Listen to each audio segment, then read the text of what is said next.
Good afternoon. You're watching the Financial News Network. I'm Courtney Woodworth. Recent data shows corporate profits account for the highest levels of GDP since the Great Depression in 1929. In the past, you've talked about exposure to the gold market providing countercyclical benefits as it's countercyclical to copper and molybdenum, which is your core business.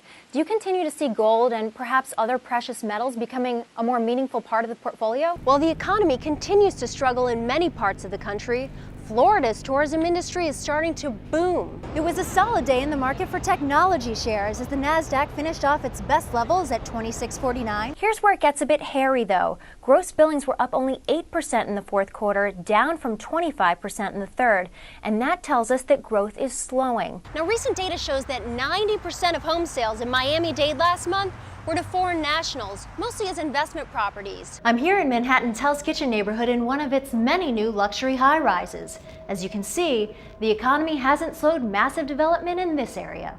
America's best-selling prescription drug is going generic. Starting tomorrow, consumers will be able to purchase a generic form of Lipitor at a 50% discount. The labor market showed big improvements last month, adding 243,000 new jobs. President Obama heralded the new unemployment rate of 8.3%, the lowest it's been in 3 years. The recovery is speeding up, and we've got to do everything in our power to keep it going. The president also urged Congress to renew the payroll tax cut that's set to expire at the end of the month. Do not slow down the recovery that we're on.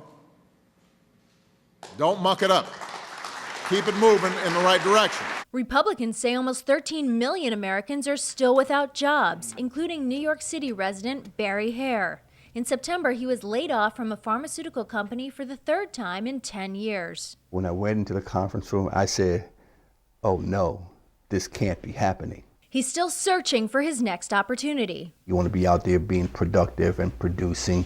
And so, I have to kind of fight to keep my own my head straight. This is the 5th month in a row unemployment has dropped, and these are the most notable gains since the beginning of last year. In Manhattan, I'm Courtney Woodworth. After Black Friday scenes like this one, Cyber Monday may seem oh so civilized. 226 million people packed stores this weekend, up 14 million from last year. I come for the deals, absolutely.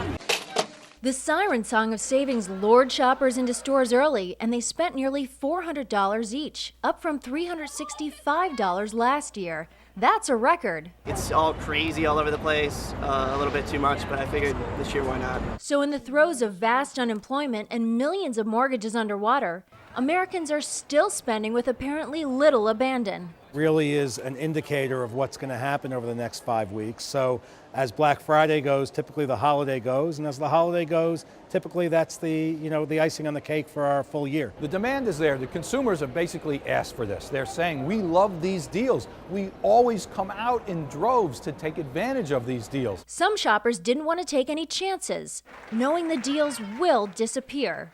If I wait till later, I won't get any good buys. Here on 5th Avenue, it looks like a lot of holiday wishes are being filled. Behind me is just one of many retailers providing big discounts this holiday weekend.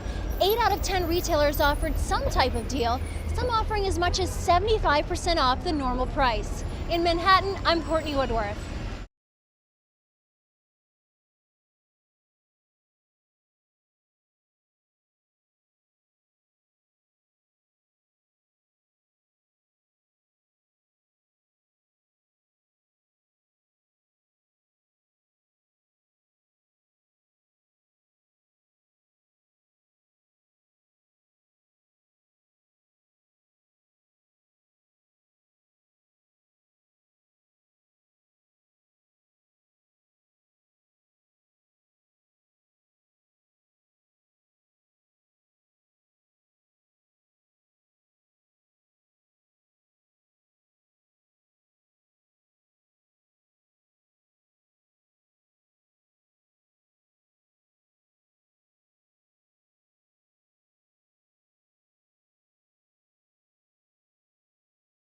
Here's where it gets a bit hairy, though. Gross billings were up only 8% in the fourth quarter, down from 25% in the third, and that tells us that growth is slowing. Warren Buffett often talks about the moat around a company, and the wider the moat is, the more insulated a company is from its competitors. What would you describe as Wolf Mining's competitive advantage?